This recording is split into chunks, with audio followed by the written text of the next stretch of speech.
오늘 제목 한번 따라해 보시겠습니다. 아버지의 하체를 덮으며. 제가 지금 가급적이면 우리 브릿지 워십 시간에는 창세기 말씀을 계속 좀 나누고 있는데요. 오늘 함께 읽은 이 본문 역시 이제 창세기 가운데 우리에게 잘 알려진 그런 이야기죠. 노아가 홍수 이후에 이제 방주로부터 빠져나와 가지고 땅에 정착하는 그런 이야기를 다루고 있습니다. 여러분, 노아와 그의 가족들이 이 방주에서 빠져나올 때 기분이 어땠을까요? 어땠을 것 같아요? 와, 살았다. 드디어 이 지긋지긋한 방주에 갇혀서 소똥 냄새 맡고 온갖 더러운 이 가축들의 냄새를 맡다가 이제 나왔으니까 야, 살았다. 이렇게 막 기쁨이 있었을까요? 또 살아났다라는 그런 안도감이 있었을까요?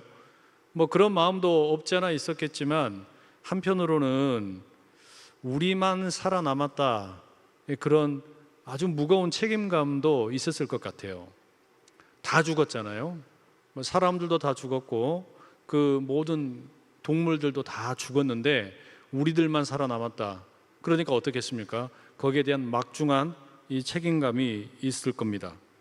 그렇게 한편으로는 기쁨도 있고 또 한편으로는 또 아주 무거운 그런 마음을 갖고서 이 노아의 가족들이 방주에서 이제 내려옵니다. 그리고 땅에 이제 발을 디디게 되는데 그들에 대해서 하나님께서 이제 약속을 주시죠. 내가 너희들에게 복을 주겠다. 생육하고 번성하여 땅에 충만하라. 이런 말씀을 주세요. 이 말씀은 창세기 1장 28절에 나오는 말씀과 거의 비슷합니다. 그죠? 하나님께서 첫 인류를 만드시고 주셨던 그 말씀과 아주 유사하게 이 노아에게 또 그 가족들에게 너희들도 생육하고 번성하여 땅에 충만하라 라는 약속의 말씀을 주셨어요. 그리고 덧붙여서 뭐라 그러셨냐면 내가 다시는 물로 이 세상을 심판하지 않겠다. 그 언약의 징표로 무지개를 보여주신 겁니다. 그런데 9장 18절에 나오는 이 노아의 가족들에 대한 그 이름을 소개하는 내용에 보면 조금 특이한 점이 하나 있습니다. 한번 읽어보실게요. 18절입니다. 시작. 방주에서 나온 노아의 아들들은 셈과 함과 야벳이며 함은 아버지의 가나안의 아버지라. 그러니까 노아의 아들, 세 아들 셈, 함, 야벳, 이 세 아들의 이름을 밝히면서 거기에다가 콕 집어가지고 뭐라고 말하고 있어요? 함을 가리켜서 가나안의 아버지라고 언급을 합니다. 왜 가나안만 이렇게 따로 특별하게 콕 집어가지고 강조를 하는 걸까요? 이게 여러분 그 성경, 구약 성경 전체, 물론 신약에도 이어진다라고 할 수 있지만 그 구약 성경 전체의 그 어떤 분위기를 보자면 이스라엘과 그 가나안의 원주민들의 관계가 어떻습니까? 별로 좋지가 않죠. 별로 좋은 정도가 아니라 안 좋은 정도가 아니라 아주 적대적입니다. 예를 들어서 신명기 20장 16절 17절에 이런 말씀이 있거든요. 오직 네 하나님 여호와께서 네게 기업으로 주시는 이 민족들의 성읍에서는 호흡 있는 자를 하나도 살리지 말지니 곧 헷 족속과 아모리 족속과 가나안 족속과 브리스 족속과 히위 족속과 여부스 족속을 네가 진멸하되 네 하나님 여호와께서 네게 명령하신 대로 하라. 그러니까 여기에 언급된 지금 이 여러 족속들이 있지만 이들을 통칭해서 우리가 뭐라고 부르냐면 가나안 족속이라고 불러요. 가나안 7족속이라고 부릅니다. 근데 하나님이 뭐라고 말씀하시냐면 이스라엘이 이제 가나안 땅에 들어가게 될 때에 만나게 될 이 7족속, 이 가나안 족속을 완전히 멸해라. 완전히 다 씨를 말려라. 모조리 죽여라. 이렇게 이야기한단 말이에요. 이 정도로 지금 이스라엘과 가나안, 그러면 철천지 원수지간처럼 여겨지고 있는 겁니다. 그죠? 그러니까 창세기를 우리가 언제 기록했는지 그 정확한 기록 연대를 알 수는 없지만 함을 가리켜서 지금 이 노아의 아들 가운데 함을 콕 집어가지고 가나안의 아버지라고 이렇게 언급을 하고 있는 것은 사실은 여기에 지금 뭐가 들어있는 거냐면 앞으로 이제 모세 오경 가운데 쭉 이어지게 될, 그 다음에 여호수아의 이야기도 이어지게 될 그 커다란 어떤 그 갈등, 이를테면 이스라엘이라고 하는 하나님의 택함 받은 백성들과 이들과 대립을 하게 되는 가나안 족속들 사이에 이 갈등이 있게 되는데, 이들의 관계가 왜 틀어지게 되었는가, 이거를 보여주려고 하는 의도가 있어요. 그러니까 이스라엘하고 이 가나안의 7 족속하고 사이가 아주 나쁘단 말이죠. 근데 왜 나쁘냐? 여기에 대한 이야기가, 그 단초가 어디에 있냐면 이 노아의 자녀들의 이야기 속에 들어있다는 이야기입니다. 그러니까 셈, 함, 야벳, 이 세 아들들 가운데 함을 가리켜서 이제 가나안의 아비라고 말할 때 바로 거기에 이스라엘과 가나안의 틀어진 관계에 어떤 그 배경이 들어있다는 이야기예요. 바로 그런 의미에서 오늘 본문을 조금 살펴보도록 할게요. 자, 홍수가 끝난 다음에 노아와 가족들이 이제 땅에 내려와 가지고 이제 땅을 일구면서 농사를 짓습니다. 특별히 포도 농사를 짓죠. 이제 포도 나무도 심고 거기에서 이제 이 포도 열매가 잘 자랄 수 있도록 이 땅의 힘도 북돋우기도 하고, 이제 뭐 잡초도 뽑고 벌레도 잡고, 이렇게 하면서 열심히 이 포도 나무를 잘 키웠어요. 그랬더니 이제 때가 되어 가지고 포도 열매가 주렁주렁 맺히게 되었습니다. 아주 맛있는 포도 열매를 따먹을 수 있게 된 겁니다. 그리고 이제 무슨 일이 생기냐, 21절에 이렇게 기록되어 있어요. 한번 읽어보시죠. 시작. 포도주를 마시고 취하여 그 장막 안에서 벌거벗은지라. 이게 누구 이야기예요? 노아에 대한 이야기입니다. 노아가 포도주를 실컷 마시고서 그냥 알딸딸 해가지고 취해가지고 자기 장막 안에서 옷을 홀라당 벗고서 잠들어 있었다라는 겁니다. 여러분, 이 술에 취해가지고 잠들어 있는 이 노아의 모습, 이 노아의 이 모습만 놓고 보면 앞서서 홍수 이전에 노아에 대해서 우리에게 들려주었던 성경의 말씀하고 조금 뭐라 그래요? 결이 좀 달라요. 왜냐하면 창세기 6장 9절에 보면 노아에 대해서 이렇게 기록하고 있거든요. 노아는 의인이요 당대의 완전한 자라. 그는 하나님과 동행하였으며. 그러니까 그 홍수 이전에 노아의 삶을 요약하는 말인데, 노아가 의인이다, 당대의 완전한 자다, 하나님과 동행을 했다. 뭐 거의 퍼펙트 완벽한 그런 어떤 인물로 묘사를 하고 있는데, 지금 홍수가 끝나고 난 다음에 이 포도 농사를 지어가지고 지금 포도주를 만들어서 벌컥 마시고서 취해가지고 홀라당 옷을 벗고서 잠들어 있다. 이 뭔가 좀 안 맞잖아요, 그죠? 이 성경의 앞에 나오는 내용과 이 지금 이 9장에 나오고 있는 노아의 모습이 별로 그렇게 일치되어 보이지가 않는다는 이야기예요. 자, 노아는 이와 같이 지금 하나님과 동행을 하면서 의인이고 완전한 자라고 불렸는데, 포도주를 마셔가지고 술에 취해서 지금 완전히 쓰러져 있어요. 그러면 여러분, 이 창세기 본문이 노아 보고 지금 술에 취해가지고 이렇게 그냥 인사불성이 된 것을 좀 뭐 비판하려고 하는 거냐? 꼭 그런 건 아닌 것 같아요. 다만 이 성경의 본문에서, 그러니까 전체 성경 가운데 오늘 본문에서 처음으로 이 포도주라는 말이 나오게 되고요, 또 술이라는 말이 오늘 본문에 처음 나와요. 그러니까 이제 성경의 이야기가 시작이 되면서 처음으로 포도주라는 말이나 술이라는 단어가 이제 나온단 말이에요.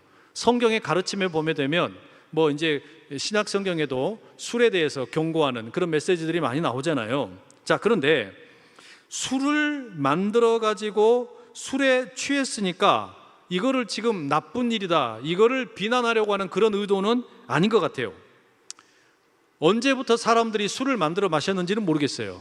아마 글쎄요, 홍수 이전에도 사람들이 술을 만들어서 아주 즐기고 이렇게 하지 않았을까 싶은데, 노아가 이 포도주를 만들려고 만들었는지 아니면 아주 우연하게 이 포도주가 만들어졌는지, 그거는 정확히 알 수는 없어요. 다만 이거를 그냥 상상을 해보자면 뭐 이런 일이 있지는 않았을까 생각을 해보게 되는데, 여러분, 포도를 이제 농사를 지어가지고 추수를 많이 했단 말이에요. 포도 그 열매들을 많이 따가지고 이게 먹는데, 이 포도 열매를 계속 먹다 보면 어떻게 되겠습니까? 몇 년 전에 뭐 포도 다이어트 뭐 이런 거 한참 유행했었거든요. 포도 다이어트를 하면 뭐 살이 빠진다 그래가지고 밥은 일체 안 먹고 포도만 실컷 잡수는 분들이 계셨단 말이에요. 그렇게 많이 포도를 먹어도 이 포도를 소비할 수 있는 양은 사실상 한계가 있는 겁니다. 그죠? 다 먹을 수는 없잖아요. 그러니까 아마도 이 노아와 그의 가족들이 이 남은 포도를 어떻게 할까, 이제 처리를 어떻게 할까 고민을 하다가 이거 놔뒀다가 나중에 먹자 뭐 이렇게 했을 수도 있겠죠. 그래서 커다란 항아리에다가 이제 포도를 다 때려 담고 이거를 어떻게 할까 해서 뭐 어디 구덩이를 파가지고 어디 묻어 두었든지 뭐 이렇게 해서 이제 밀봉을 해놓고 했을 거란 말이에요. 그런데 상당한 시간이 지나서 이제 어떻게 됐나, 우리 예전에 저 보관해 두었던 포도 어떻게 됐나 볼까 해가지고 이 포도 항아리 담겨 있는 그 항아리에 뚜껑을 딱 열어봤어요. 그랬더니 포도는 없어. 포도는 보이질 않고 묘한 이 물이 되어버린 이제 음료만 남아가지고 있는 거예요. 그래서 이게 뭐다냐 싶어가지고 이렇게 한 바가지 떠가지고 이제 마셔본 거 아닙니까? 상했는지 상하지 않았는지 맛을 보려고 본 거예요. 그랬더니 어떻습니까? 기분이 알딸딸딸해지는 거예요. 이게 아주 묘한, 이상하게 이게 첫 느낌은 쓴데 목구멍을 넘어가면서 뭔가 시원하기도 하고 속에 들어가니까 막 불타는 것 같기도 하고, 이걸 아는 것처럼 고개를 끄덕이면 곤란한데 여하튼 그런 느낌이 이제 느껴진 거죠. 그리고 나서 그럼 이거를 뭐라고 부를까? 이 포도 열매를 가지고 만들어 놓은 이거를, 이 음료를 뭐라고 고민을 한단 말이에요. 이걸 뭐라고 지을까 하다가 이 음료의 이름을 소주라고 하니까 그게 또 아닌 것 같고, 그렇다고 카스 하려니까 이것도 아닌 것 같고, 이게 이제 이름을 참이슬이라고 하니까 이것도 아닌 것 같고, 그래서 이제 이 노아와 가족들이 이 이름을 뭐라고 할까 하다가 이걸 딱 먹었더니, 포도주는 또 향기가 좋잖아요. 그러니까 와인 이게 입에서 이게 포도 향기가 막 입에 머금어진단 말이에요. 그래가지고 와인, 그래서 와인이라는 말이 만들어졌는데 이게 전혀 근거 없는 말이 아니에요. 포도주를 그 히브리어로 아인이라고 부릅니다. 놀랬죠? 그러니까 포도주를 가리켜서 히브리 말로 아인이라고 부르는데 실제로 그랬을 수도 있겠다, 그냥 상상을 해봅니다. 아무튼 이제 이렇게 잘 익은 포도주를 맛있다고 계속해서 한 바가지 마시고 두 바가지 마시고 세 바가지 네 바가지 마시다 보니까 어떻게 돼요? 머리가 띵 도는 거죠. 여기 이제 술 좀 잡수 보신 분들은 아실 거 아니에요. 술이 막 술술 넘어가지 않습니까? 아멘. 네. 그러니까 아멘도 여러분 때와 장소를 가려가면서 하셔야 돼요. 네. 뭐 기왕 그렇게 된 거 뭐 그냥 편하게 뭐 그래요. 뭐 그럴 수도 있지 뭐, 그죠? 네. 저도 지금이야 당연히 술을 안 마시지만 저도 호기심에 술을 먹어본 적이 있거든요. 술을 안 먹어봤다 그러면 그것도 거짓말인 것 같고, 그러니까 인실직고를 하자면 제가 군대 가가지고 술 한번 실컷 먹어본 적이 있어요. 그때 제가 확실히 느꼈습니다. 아, 사람들이 이래서 술을 먹는구나. 술을 뭐 소주도 먹어보고요, 뭐 맥주도 먹어보고 이빠이 먹었어요. 그랬더니 무슨 일이 일어난 줄 아십니까? 땅바닥에 올라오더라고요. 땅바닥에 그냥 확 올라오는 거예요. 그때 제가 느꼈어요. 아, 이래가지고 사람들 땅에다 처박는구나. 아니, 땅바닥에 제가 멀쩡하게 있는데 저 밑에 있어야 될 땅이 확 올라오는 거예요. 와, 무섭더라고요. 그래가지고 이제 술에 취해가지고 다른 사람들이 끌고 간 적이 있는데, 그러니까 저도 하여튼 뭐 해볼 거 다 해봤어요. 연기도 뿜어보는 거 연습도 해보려고 그것도 했는데 안 돼. 그것도 다 몸에 안 받더라고 이게. 그러니까 뭐 해봤더니 다 몸에도 안 받고 하여튼 그랬는데, 아마 노아도 그랬던 것 같아요. 이 포도주를 만들어 가지고 마시는데 점점 마시다 보니까 이제 취한 거죠. 알딸딸 하는데 막 이 땅에 막 올라오고 막 그냥 막 들이받을 것 같고, 이렇게 그냥 인사불성이 돼 가지고 헤매다가 이제 자기 이 숙소로 들어간 겁니다. 그래가지고 어떻게 했는지도 모르겠는데 여하튼 옷도 그냥 다 벗어버리고, 예? 그래가지고 그냥 완전히 고주망태가 돼가지고 쓰러져서 잠을 들어버린 거예요. 자, 여러분, 이렇게 술에 취한 게 죄입니까? 아닙니까? 이걸 죄라고 하기에는 뭐 잘못한 것도 없잖아요. 술을 먹고 난 다음에 술을 먹어서 그 다음에 뭔가 2차적으로 나오는 행동들 가운데 인사불성이 되어가지고 뭐 시비가 붙어서 폭행을 했다든지, 아니면 술을 마시고 운전대를 잡고서 자동차 운전을 해가지고 사고를 했다든지, 이거는 범죄죠. 잘못한 거잖아요. 그런데 술을 마셔서 어쨌든 지금 그냥 다른 사람에게 무슨 해를 입힌 건 아니고 자기 혼자 집에 들어가가지고 쓰러져 잠들었다. 이게 죄예요, 아니에요? 이걸 뭐 죄라고 할 필요는 없잖아요. 그렇다고 제가 술을 마음껏 드셔라 뭐 그렇게 면죄부를 드리는 건 아니고, 여하튼 이걸 가리켜서 죄라고 말하는 것은 조금 지나칠 것 같아요. 그죠? 다만 실수를 할 수 있는 그런 가능성이 많아졌고, 그리고 또 이제 이 자기 집에 들어가서 옷을 홀라당 벗고 이제 잠이 들어 있는데 그 과정에서 어쩌면 성경에 기록되지는 않았지만 노아가 무슨 실수를 했을 수도 있겠다, 뭐 그런 짐작은 됩니다. 그리고 이렇게 이제 노아가 이 자기 집으로 들어가는 과정 가운데 막 비틀비틀 거리면서 자기 집으로 들어가는 광경을 아마 가족들이 봤을 수도 있겠어요. 그죠? 노아가 술에 취해 가지고 자기 그 숙소로 들어가는 것을 가족들이 본 것 같은데, 이것이 이제 아들들에게도 소식이 전해진 겁니다. 셈과 함과 야벳이 아버지가 술에 취해 가지고 쓰러져 계신다라는 소식을 들었어요. 그러니까 사실 오늘 이 본문의 내용은요, 노아가 술을 먹고 고주망태가 되었다, 그래서 죄를 지었다, 여기에 관점이 있는 게 아니라 주된 그 초점은 어디에 있냐면 그 일 이후에 세 형제가 어떻게 반응했냐, 여기에 초점이 있어요. 세 아들이 지금 술에 취해서 쓰러져 있는 아버지에게 어떻게 반응을 했느냐, 이거죠. 여기에 이 세 형제의 행동이 대조를 이루는 겁니다. 함이라고 하는 아들의 행동과 이 셈과 야벳, 이 둘의 행동이 다른 거예요. 이 셈과 야벳은 아버지의 그 숙소 안으로 들어가는 것을 망설입니다. 그런데 반면에 이 함은 어떠냐? 아주 거리낌 없이 아버지의 숙소 안으로 들어가요. 22절에 이런 말씀이 있거든요. 함께 읽어보실게요. 22절 시작. 가나안의 아버지 함이 그의 아버지의 하체를 보고 밖으로 나가서 그의 두 형제에게 알리매. 자, 그러니까 이 셈과 야벳은 바깥에 있는 거고 함 혼자서 아버지 방에 들어간 거예요. 그리고서 아버지가 술에 취해 가지고 홀라당 벗고서 그냥 인사불성이 돼서 잠들어 있는 모습을 봤어요. 이때까지는 자기 혼자 본 거죠. 그죠? 자기 혼자 본 거예요. 아버지가 실수한 것도 이 함이라고 하는 아들 혼자 알게 된 겁니다. 그런데 여기에서 함이 어떻게 하느냐? 아버지가 실수하고 홀라당 벗고 잠들어 있는 것에 대해서 아무런 조치를 취하지 않습니다. 그리고 어떻게 하냐면 그냥 바깥으로 나와버려요. 그래서 셈과 야벳에게 자기가 보고 온 것을 이제 이야기를 해주는 겁니다.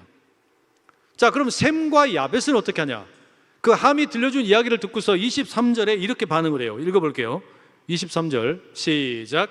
셈과 야벳이 옷을 가져다가 자기들의 어깨에 메고 뒷걸음쳐 들어가서 그들의 아버지의 하체를 덮었으며 그들이 얼굴을 돌이키고 그들의 아버지의 하체를 보지 아니하였더라.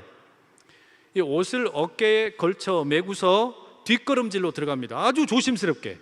그러니까 소식을 듣기는 들었는데 다른 동네 사람들에게 들을 수도 있고 그 다음에 함에게서도 듣긴 들었어요.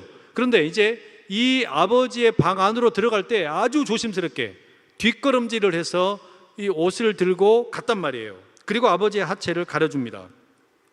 이렇게 보면 이 세 명의 아들들이 똑같이 아버지의 실수한 것을 목격을 했습니다. 그죠? 아버지의 실수를 목격을 똑같이 했는데 행동은 전혀 다른 거예요. 아버지의 권위가 실추될 수도 있고 어찌 보면 좀 명예롭지 못한 그런 어떤 이 구설수에 오를 수 있는 모습인데 은밀한 비밀을 알게 된 거 아닙니까? 여기에 대해서 반응이 전혀 달랐다는 이야기예요. 반응이 너무 달랐어요. 함은 이 아버지의 약점이라면 약점이고 실수라면 실수인데 이거를 밖에 나가서 떠벌린 겁니다. 어떤 성서학자들은 이거를 어떻게까지 해석을 하냐면 이 아들인 함이 아버지였던 이 노아의 하체를 성적으로 범하려고 했다, 이렇게까지 해석을 하는 사람도 있어요. 그만큼 아버지에 대해서 모욕을 하고 폭력적으로 무시했다, 권위를 무너뜨렸다, 이렇게 본 겁니다. 반면에 이제 셈과 야벳은 어떻습니까? 아버지의 실수를 가능한 한 모든 방법을 동원해 가지고 아주 조심스럽게 덮어주려고 노력을 해요. 그래서 옷으로 덮어놓고 조용히 나옵니다.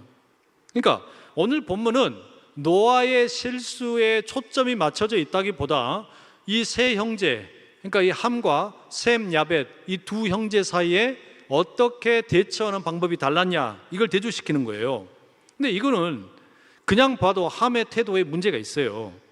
그리고 이것은 그렇다고 해서 무슨 단순하게 어떤 가정의 문제도 아니고요, 또 이 함의 어떤 태도에 윤리적인 문제가 있다, 이걸 지적하려고 하는 것도 아니에요. 앞서 말씀드린 것처럼 함을 가리켜서 가나안의 아비라고 불렀잖아요. 그러면 이것은 사실상 우리에게 더 깊은 차원에서 앞으로의 이 이스라엘의 역사와 관련해서 들려주려고 하는 이야기는 뭐냐면요, 이스라엘과 가나안이 왜 그렇게 죽도록 싸우게 되었고 하나님께서 이스라엘을 가리켜 이 가나안 땅에 있는 7 족속을 멸절하라고 했느냐, 거기에 대한 근거를 제공을 해주고 있는 겁니다. 이 다툼, 그러니까 단순히 아버지에 대해서 아들놈들이 이렇게도 제대로 아버지에 대해서 허물을 제대로 덮어주지 못했냐, 그런 어떤 윤리적인 태도를 지적하려고 하는 게 아니고, 함의 어떤 윤리적인 태도를 나무라려고 하는 게 아니라 더 큰 역사적 차원에서 보면 왜 이스라엘과 가나안이 그토록 서로를 미워하게 되었고 다투게 되었나, 이걸 보여주려고 한단 말이에요. 그 이유가 신학적으로 보면 결정적으로 무슨 차이점이냐면요, 가치관의 차이입니다. 가치관의 차이. 이게 그럼 무슨 가치관의 차이인가 한번 보세요. 먼저는 이 함의 태도를 보십시오. 그러니까 이 가나안의 아비라고 불리우는 함의 태도를 보면, 함이라고 하는 이 아들에게 있어서는요, 아버지인 노아는 전혀 존경의 대상이 아닙니다. 아버지의 권위 역시 무시하고 있어요. 아버지라고 해도 필요하다면 내가 얼마든지 무시할 수 있는 겁니다. 내 욕망을 채우기 위해서 아버지는 얼마든지 버릴 수도 있어요. 그게 지금 말하고자 하는 초점이 뭐냐, 이 창세기의 저자가 하고 싶은 이야기는 뭐냐면 그게 가나안의 사고방식이라는 거예요. 그게 가나안의 가치 체계라는 겁니다. 그러니까 아버지의 권위가 되었든 하나님의 권위가 되었든 그것은 전혀 중요하지 않은 겁니다. 그럼 뭐만 중요한 겁니까? 나만 중요한 거예요. 나의 생각, 나의 유익, 자기 중심적인 그런 어떤 삶, 이게 가나안의 가치관이라고 말할 수 있어요. 아주 지독히도 개인적인 그런 가치관이라고 말할 수 있습니다. 반면에 이 셈이나 야벳의 경우에는 아버지인 노아를 지금 보호하려고 합니다. 허물을 덮어주려고 하는 거예요. 이건 뭐냐? 아버지 노아에 대한 사랑이 있고 존경심이 담겨 있는 거죠. 그죠? 그러니까 달리 말하면 이 두 아들의 경우의 가치관은 뭐냐? 아버지 노아에 대한 사랑과 존경으로부터 시작이 되고 있는 겁니다. 그럼 이 사랑과 존경의 그 근본 뿌리가 뭔가 하면, 우리가 이 홍수로부터 살아남은 것은 결국에 아버지 덕택이다. 그렇죠? 아버지 노아 때문에 우리가 살아남았다 이거예요. 그런데 이 아버지 노아를 살게 해주신 게 누구냐면 하나님이란 말이에요. 그러니까 노아에 대해서 지금 존경을 하고 또 아버지의 권위를 인정한다라는 이야기는 뭐가 깔려 있는 거냐면, 이 셈과 야벳 속에는요, 아버지 노아를 보면서 하나님을 존경하는 마음이 있는 거예요. 하나님의 권위에 대해서 인정하는 자세가 있다라는 이야기입니다.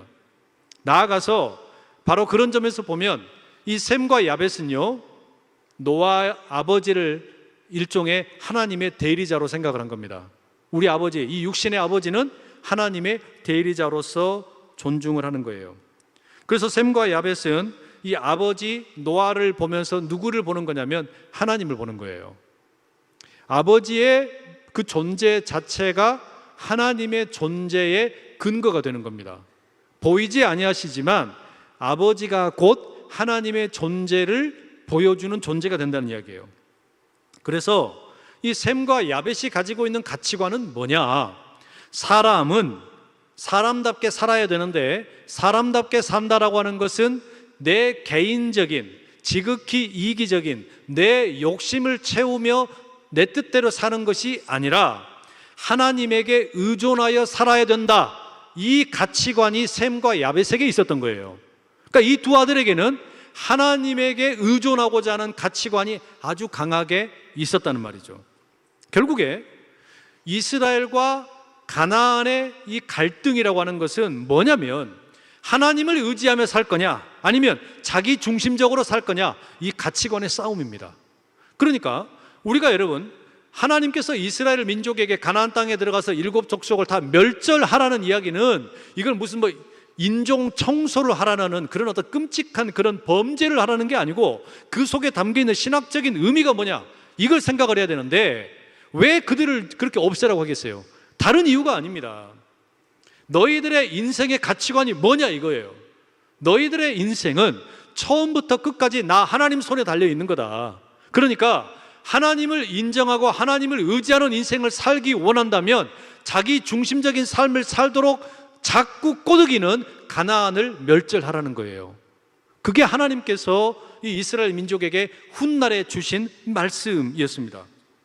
바로 그런 이유 때문에 노아가 이제 술에서 깨어가지고요, 잠에서 깬 다음에 말합니다. 뭐라고 말해요? 잘못을 범한 함에 대해서 예언을 하는 게 아니라 이제 함의 아들로서 나오게 되는 가나안의 운명에 대해서 얘기하는 겁니다. 25절에 이렇게 돼 있어요. 가나안은 저주를 받아 그의 형제의 종들의 종이 되기를 원하노라. 여러분, 이걸 그냥 읽으면 어떻게 됩니까? 노아가 자기 후손을 그냥 철저하게 무시하고 저주를 퍼붓고 있는 게 되잖아요. 근데 우리가 그렇게 읽으면 이 노아의 이 이야기가 전혀 이해가 안 되는 거예요. 말이 안 되는 이야기잖아요. 아니, 어떻게 그래도 그렇지 아버지가 자기 자식에게 또 그 자식의 자식에게 이렇게 이야기할 수 있어요. 이거는 다 뭐냐? 하나님을 인정하지 않고 살면 망한다는 이야기 하는 거예요. 하나님을 인정하지 않고 하나님의 존재를 부정하고 자기 중심적으로 사는 인생은 필패라는 것을 지금 말하고 싶은 겁니다. 반면에 셈과 야벳에게 축복을 해요. 뭐라고 축복을 하는 거예요? 하나님을 의지하고 하나님을 붙들면 살 수 있다. 그런 인생이 제대로 사는 인생이다. 이 복을 빌어주고 있다라는 이야기예요. 그죠? 자, 이 본문 읽다 보면 어처구니 없다 이런 느낌이 들 수도 있어요. 왜냐하면 불과 얼마 전에 하나님께서 너무너무 커다란, 그야말로 상상도 할 수 없는 홍수, 노아의 이 홍수를 통해서 온 세상을 심판을 하시고 이제 오로지 노아의 가족들만 살아남게 하셨는데, 이런 심판을 경험을 했다면 당연히 정신 차려야 되잖아요. 그러지 않겠습니까? 노아의 가족들 빼고는 다 죽었는데 그러면 남겨진 가족들이 정신을 차리고 하나님을 경외하면서 살아야 될 것 같은데, 그런데 어떻게 이 가나안의 아버지인 함은 하나님을 인정하지 않는 이토록 지극히 지독한 자기 중심적인 삶의 모습을 보여줬냐 이 말이에요. 이게 이해가 안 되잖아요. 근데 여러분, 더 어처구니 없는 게 뭔지 아세요? 이게 실상은 저나 여러분들의 모습이에요. 이게 저나 여러분들의 모습이에요. 그러니까 우리가 하나님께서 예수 그리스도를 통해서 그 십자가에 달려 죽으시고 부활하신 예수님을 통해서 너무너무 넘치는 은혜를 받았으니까 그러면 이 은혜에 걸맞게 살아가야 되잖아요. 근데 한번 가만히 생각을 해보세요. 우리의 삶을 보면 얼마나 자주 그 자기 중심적인 생각들이 막 꿈틀꿈틀 올라옵니까? 하나님이 주셨던 은혜라고 하는 것은요, 너무 쉽게 잊혀져 버려요. 그리고 우리 속에서 계속 나오는 건 뭐냐면, 어떻게 하면 내가 죄를 지을까? 방금 하나님께서 우리에게 구원을 베푸셨는데 돌아서면 뭐 생각하냐면, 내가 어떻게 해야 죄 지을까? 이게 여러분 부인할 수 없는 우리 존재의 이 가벼움입니다. 우리의 실존에 놓여진 자리가 그렇다는 이야기예요. 틈만 나면 우리는 뭐 하려고 그러냐? 하나님이 아무리 은혜를 많이 부어주셔도 하나님을 버려버리려고 그래요. 자꾸 하나님을 버려버리려고 그런단 말이에요. 우리의 본 모습이 그래요. 우리의 연약함이 그렇단 말이에요. 그러니까 너무 쉽게 넘어지는 거예요. 금방 실수하고 넘어지고 죄를 짓고, 또 하나님께서 용서해 주시고 하나님께서 은혜를 베풀어 주시면 이제 진짜 완벽하게 돌아서야 될 것 같은데 그러지 못하고 또 넘어져요. 또 넘어져요. 이런 일이 얼마나 자주 반복이 됩니까? 바로 그렇기 때문에 하나님께서 우리에게 남겨주신 존재가 있어요. 그게 바로 부모님입니다. 어찌 보면 여러분, 우리 모든 사람은 자녀는 없을 수 있어요. 그죠? 이 땅에 사는 분들 가운데 나이가 들어도 자녀가 없을 수는 있어요. 결혼을 안 해서 자녀를 낳지 않을 수도 있잖아요. 또 결혼해도 자녀가 없는 불임일 수도 있어요. 그런데 이 땅에 태어난 모든 사람에게는 예외 없이 부모가 있어요. 부모가 있단 말이죠. 근데 이 부모라는 존재는 어찌 보면 그 창세기 초반부에 나오는 에덴 동산에 놓여있던 선악과와 같습니다. 이 부모의 존재가 우리 각자에게 선악과와 같아요. 하나님께서 선악과를 왜 주셨습니까? 동산에서 뛰놀면서 네 원하는 대로 마음껏 먹고 마시며 자유를 만끽해라. 그러나 네가 인생의 주관자고 주인이 아니라 이 동산을 짓고 너에게 이 모든 것을 공급해 준 분이 따로 있다는 것을 잊지 말아라. 이걸 보여주는 게 뭐예요? 그게 선악과잖아요. 하나님이 이 모든 걸 너에게 선물로 주셨다.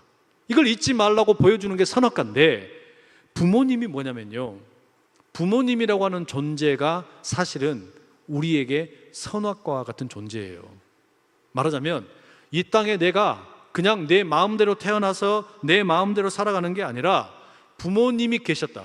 그러면 우리가 그냥 부모님의 부모님의 부모님의 부모님의 부모님의 부모님을 거슬러 올라가면 어떻게 되는 거예요?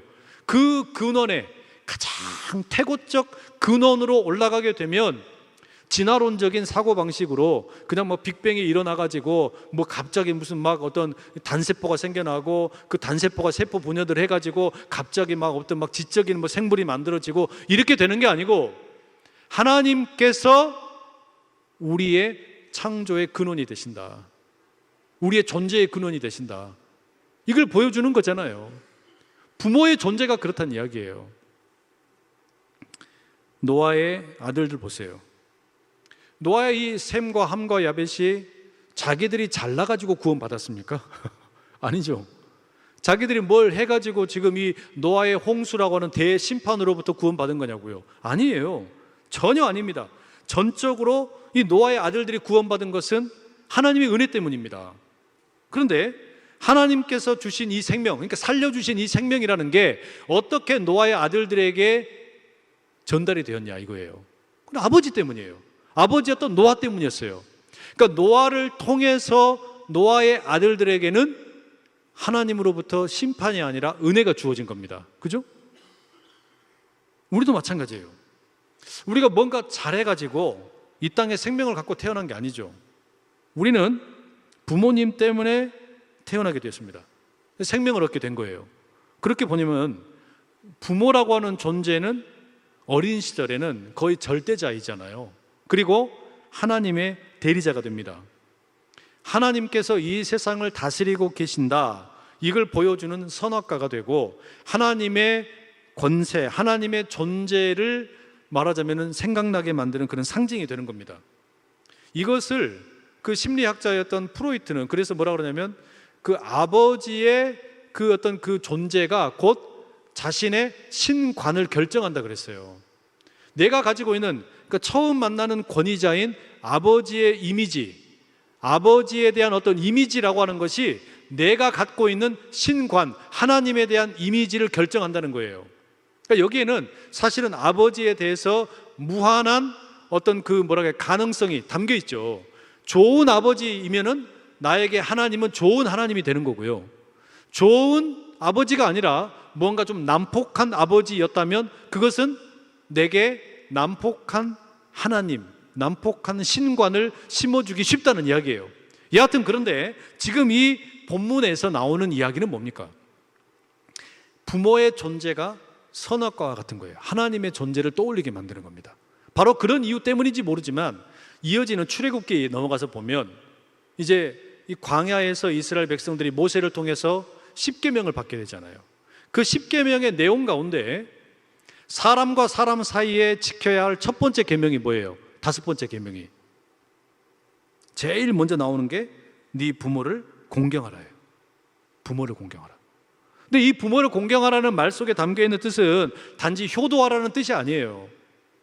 부모를 공경하는 것 속에 사실은 그 속에 담겨 있는 가치관을 인정하고 따라가는 거 뭐예요? 자기 중심적인 그런 가치관이 아니라 하나님을 의존하는 삶을 살라라는 초청입니다. 그게 그 속에 담겨 있는 의미예요. 그래서 부모를 공경하지 못하게 되면 다른 사람을 존중할 수가 없어요. 부모를 공경하지 않게 되면 하나님의 존재를 바라보지 못하게 된다는 이야기예요. 그렇기 때문에 부모는 어찌 보면 우리 모두에게 하나님의 대리자와 같은 그런 역할을 합니다. 그런데 문제는 뭐냐? 우리 삶에 보면 우리 육신의 부모님이 실수할 때가 있어요. 실수할 때가 있단 말이에요. 자, 노아에게 있어서 그 세 아들이 셈과 함과 야벳, 그들은 분명 노아 때문에 살아난 겁니다. 그리고 그 아버지를 보면서 하나님의 존재를 계속 망각하지 않고 기억하며 살아가요. 그런데 오늘 본문에 보니까 노아가 실수를 했어요. 노아가 술에 취해가지고 홀라당 벗고 자기 집에서 잠이 들었단 말이에요. 그러면 이와 같이 부모가 실수하는 장면을 보게 되면 어때요? 실망스럽죠. 우리 부모님은 완벽한 줄 알았는데. 여러분, 부모님이 실수하는 장면 목격한 적 있습니까? 부모님이 뭔가 잘못하는 모습을 보신 적이 있으세요? 부모의 허물을 보고 어떠셨어요? 부끄러우신 그런 경험 있으실 수 있잖아요. 그런 사람들이 왜 없겠습니까?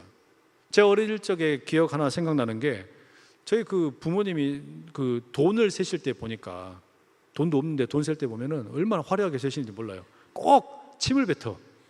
아니면 침을 묻자 해가지고 이렇게 돈을 세실 때 그렇게 세시더라고요. 근데 참 DNA에 힘이 강합니다. 지금 제가 이제 성경책 넘길 때 이렇게 해가지고 이렇게 넘겨. 왜 그런지 모르겠어요. 제가 처음에 어릴 때는요, 그 침을 묻혀가지고 돈 세는 그 아버지 어머니 모습 보면서 아우 더러워, 지저분해 이렇게 생각했거든요. 근데 그걸 그대로 따라하고 있더라고요. 며칠 있으면 추석이 돌아옵니다. 그죠? 추석 되면 이제 뭐 고향에도 가시고 또 부모님 만나 뵙기도 하고 또 부모님 모시고 사는 분들도 계시고 여하튼 그런 이 만남들을 가지실 텐데, 여러분 오늘 본문에 비춰보자면 그렇게 우리가 명절을 맞이해서 뭐 효를 다 한다라는 거, 이게 어떤 의미이겠어요? 한편으로는요, 내 부모님을 보면서 하나님의 존재를 기억하는 거예요. 선악과의 모습. 부모가 계셨기 때문에 내가 있다. 뿐만 아니라 이 본문에 비춰보면 사실 효라는 게 다른 게 아닌 것 같아요. 부모의 허물을 덮어주는 거예요. 부모의 허물을 덮어주는 거. 자녀로 살다 보면 이 부모의 약점이나 실수 한두 개쯤 알 수 있어요. 당연히 알 수 있어요. 저도 그래서 제일 겁나는 게 우리 딸이랑 아들이 제일 무서워요. 딸이랑 아들이 제일 무서워요. 저 녀석들이 혹시 나의 시크릿을 알고 있는 건 아닌가. 그런 그 부모의 허물을 덮어주는 게 아주 커다란 효 가운데 하나라는 생각이 들어요. 그리고 그게 우리가 영적으로 보면 가나안이 아니라 이스라엘이 되는 축복의 비결인지도 모릅니다.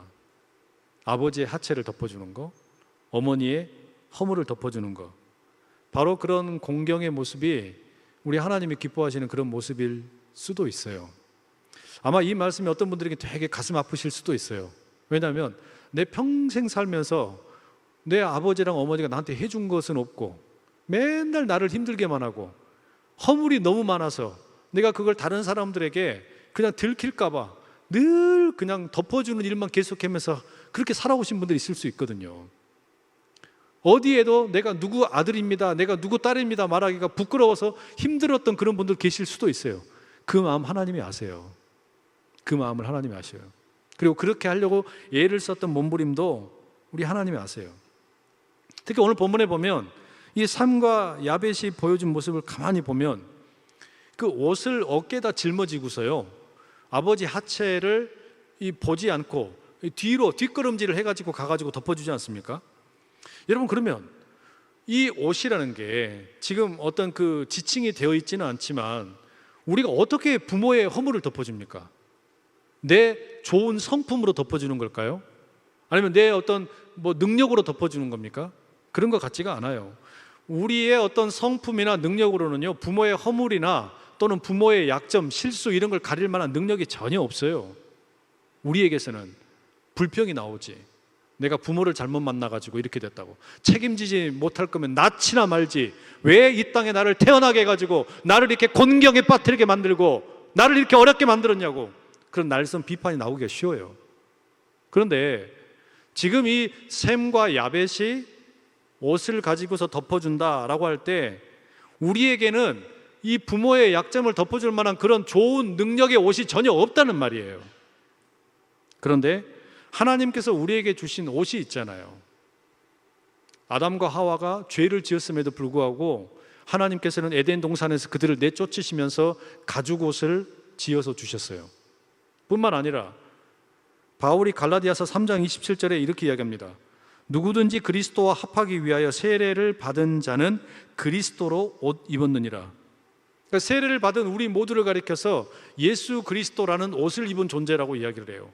더러운 옷은 벗어버리고 새로운 옷을 입었다는 거예요. 여러분, 그러면 우리가 부모의 허물을 덮어준다, 실수를 덮어준다, 내 좋은 성품으로 또는 내 능력으로, 돈으로, 아니에요. 예수 그리스도의 옷으로 덮어주실 수 있기를 축복합니다. 예수님의 옷으로 부모님의 허물을 덮어주는 거예요. 혹시라도 부모의 허물이 보이거나 또는 실수가 보이거나 그게 무엇이 되었든 예수님의 옷으로 사랑하는 부모님을 덮어줄 수 있기를 축복합니다. 내가 왜 그런 줄 아세요, 여러분? 나라는 존재가 예수님의 옷 때문에 내 허물이 먼저 덮임을 경험했기 때문에 그래요. 내 더러운 존재와 그 지저분했던 옷이 벗겨지고 예수님께서 내게 왕자의 옷을 주시고 공주의 옷을 주셨단 말이에요. 그러니 그 옷으로 나도 그렇게 은혜를 입었으니 그 예수의 옷을 부모의 허물 가운데 덮어줄 수 있는 우리가 되기를 축복합니다. 자녀에게 사랑을 전하기 위해서 아끼고 양보하는 그런 좋은 부모를 만났다면 그 너무 큰 복이에요. 또 그렇지 못하고 삶의 무게가 너무 무거워서 이 생존을 위해서 살아가다 보니까 자녀를 충분히 사랑하지 못하고 자녀에게 충분한 어떤 그 은혜를 베풀지 못하고 그렇게 방치했던 그런 부모를 만났다면 그것은 참 안타깝고 또 우리에게 너무나 버거운 짐이 될 수 있지만, 그러나 우리에게는 육신의 아버지는, 육신의 어머니는 내게 충분한 사랑을 주시지 못했을지 몰라도 하늘 아버지가 계시고 그 하늘 아버지께서 우리에게 예수 그리스도의 옷을 입혀주셨으니까 그걸로 우리가 부모의 허물을 덮어가며 비록 내가 물려받은 것은 그런 은혜가 없었을지라도 내 자녀에게만큼은 좋은 은혜를 물려줄 수 있는 그런 우리가 될 수 있기를 간절히 축복합니다. 저희 아버지 이야기를 조금 들려드리고 싶어요. 2년 전 이맘때예요.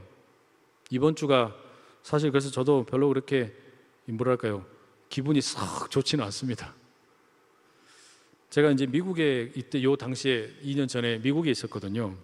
그 주일날 어느 교회에서 이제 뉴저지에 있는 어느 교회에서 주일 설교를 하기로 했어요. 그런데 주일 새벽에, 그러니까 이제 새벽 한 5시쯤에 갑자기 한국에서 전화가 왔어요. 우리 사촌 동생이 전화를 했더라고요.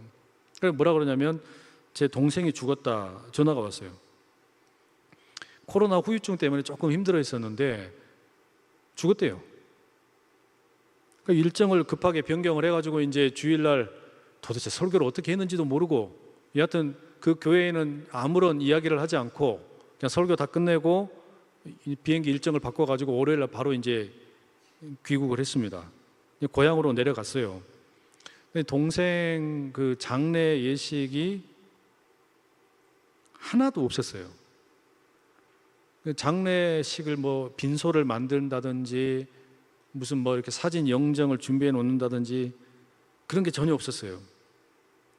제가 갔을 때는 이미 화장을 다 해가지고 납골함에 담아가지고 안장까지 다 끝냈더라고요. 한 줌의 잿가루가 되어가지고 남겨져 있는 이 동생을 보고 얼마나 뭐 하염없이 울었는지 몰라요. 근데 제가 그때 이제 귀국을 하기 전부터, 그리고 그 귀국을 했어도 아버지하고 대판 싸웠어요. 그것 때문에 얼마나 막 싸웠는지 몰라요. 아무리 그래도 그렇지 왜 장례식도 제대로 치르지 않고 이렇게 하셨냐고. 빈소라도 만들어야지. 왜 영정사진도 하나 이렇게 해놓고 않고 너무 쓸쓸하지 않냐. 제가 느끼기에는요, 그때 저희 아버지가 너무 냉정하다고 생각했어요. 그리고 이제 한 2년이 지났죠. 얼마 전에 이제 아버지가 안산에 오셨어요. 평생 처음으로 건강검진을 받으셨어요. 그래서 저희 집에 오셔가지고 병원에서 이제 검사도 하시고, 내려가시기 전에 아버지랑 아주 짤막하게 대화를 나누는데 아버지 말씀이 그래요. 2년이 지났는데도 지금도 이 동생의 모습이 눈앞에 어른거려서 머리가 어지럽다고, 정신적으로 너무 힘들다 이야기를 하시더라고요. 저는 제 아버지가 아주 냉정한 분인 줄 알았어요. 감정이 메마른 분인 줄 알았어요. 아버지가 이제 저희는 그러니까 이제 저희도 저희 어머니는 돌아가셨고 동생 딱 하나 있는데 먼저 하늘나라 갔고, 남긴 거는 이제 아버지하고 저하고 이제 어떤 혈육으로는 그렇게 남은 거예요. 너하고 나밖에 없다 그러시는 거죠. 아버지가 많이 힘들고 아프셨다. 뇌에 무슨 문제가 생긴 줄 알았다는 거예요. 그러면서 하신 말씀이 뭐냐면, 너무 힘들어서, 일이 막상 닥쳤을 때 너무 힘들어서 장례식을 치르고 견딜 자신이 없었다. 그 아버지의 이제 이야기를 들으면서 이 뭐랄까요, 이 속에 조금 이렇게 남아있던 앙금 같은 거, 그게 이렇게 좀 풀어지는 그런 경험이 있었어요. 여러분, 우리는 살다 보면 어찌 보면 부모와 자녀의 관계는 너무 가까운 사이잖아요. 그러면서도 한편으로는 어쩔 때 보면은 너무 원수지간처럼 될 때도 있어요. 같은 교회에서 신앙생활 하면서도 또 너무나 이렇게 서로 사랑하며 살아야 되는데 그러지 못할 때가 있단 말이에요. 그런데 내가 내 부모를 제대로 공경을 하지 못하고 부모의 허물이나 상처나 아픔이나 이런 부분을 예수의 옷으로 덮어주지 못하면서 어떻게 내가 내 교회 안에 있는 다른 형제들, 자매들, 이런 사람들에게 내 사랑을 나눈다는 게 어떻게 가능하겠습니까? 그렇잖아요. 내 혈육에 내 부모님이나 내 자녀나 이들에게 내가 그런 사랑을 제대로 나눠주지도 못하면서 어떻게 우리가 이 남남이 모여가지고 모여있는 이 또 다른 확대된 가정과 같은 이 교회에서 다른 성도들을 사랑하면서 우리가 살 수가 있겠어요? 그렇기 때문에 내가 내 부모와의 관계, 내 자녀와의 관계 속에서 이 건강한 관계를 회복하지를 못하면 내가 하나님을 사랑하고 이웃을 사랑한다는 말은 다 헛된 거짓말이에요. 있을 수가 없는 일이에요. 그러니 여러분, 바라기는 우리가 아버지의 하체를 덮어주는 일, 어머니의 하체를 덮어주는 일, 그리고 자녀들은 그 아버지의 존재를 보고 어머니의 존재를 보면서 나의 근원의 뿌리 속에 하나님이 계신다라는 것, 그 선악과와 같은 아버지의 어머니의 존재를 보고 늘 보이지 않는 하나님을 기억하는 것, 그 속에서 우리의 믿음이 조금씩 성장해 가고, 내가 실수해도 나를 넘어진 나를 또 나를 일으켜 세우는 것, 멀리 계시는 것 같지만 그 부모님의 말씀 한마디예요. 그래, 아프지 말고 밥 잘 챙겨 먹어라. 너무너무 그냥 당연한 말 같지만 수화기 너머로 들려오는 그 아버지의 그 말씀이 우리를 다시 살게 하는 거예요. 그 힘을 주는 거예요. 바라기는 여러분, 이제 추석이 얼마 남지 않았습니다. 세상이 너무 삭막해져가지고 도대체 어디에도 사랑이 없어요. 정의라는 걸 없는 그런 세상에 우리가 살고 있는 것 같아요. 다 각자 도생, 자기 살기 바쁜 그런 세상 속에 우리 세상에 이상하게 한국이 이러지 않았는데, 우리 사회가 이러지 않았는데 너무 안타까운 그런 세상이 돼버렸어요. 어디부터 시작해야 됩니까? 가족 이기주의로 똘똘 뭉친 이런 어떤 그 권력 자본자들의 모습을 보면서 분노가 치밀어 오르고, 응급실에 뺑뺑이 돌다가 죽어가는 사람들의 이야기가 나오는데도 눈 하나 깜빡하지 않는 이런 세상의 세태를 보면서 답답한 현실이 너무너무 가슴이 아파요. 언제까지 이렇게 사람들이 사지로 내몰리는 이런 일들이 계속돼야 되는지 안타깝기도 해요. 우리라도, 믿음의 사람들이라도 이 세상 가운데 어떻게 하면 조금이라도 밝은 온기를 좀 불어넣을 수 있을지, 우리 그 마음 가지고 믿음의 사람들이 부모님을 조금 더 공경하고 사랑하고 자녀를 더 뜨겁게 좀 사랑하고 그 가운데서 우리가 이웃들을 더 아끼고 사랑할 수 있는 그런 우리가 될 수 있기를 간절히 축복합니다. 기도하겠습니다. 사랑하는 하나님 아버지, 오늘 우리에게 하나님을 보여주는 부모님의 존재를 다시금 잊지 않고 기억할 수 있도록 도와주시옵소서. 부모님을 바라보며 보이지 않는 하나님의 존재를 기억하고 하나님을 의지하는 인생을 살아가는 그 중요성이 우리 가운데 다시금 자리 잡도록 도와주시옵소서. 그리하여 혹여라도 내 인생에 부모님의 실수가 보이고 허물이 보이고 아픔이 보이거든 예수 그리스도의 옷으로 덮어줄 수 있는, 그리고 나아가 성도 서로의 아픔을 덮어줄 수 있는 성숙한 우리가 다 되게 도와주시옵소서. 예수 그리스도의 이름으로 기도드립니다. 아멘.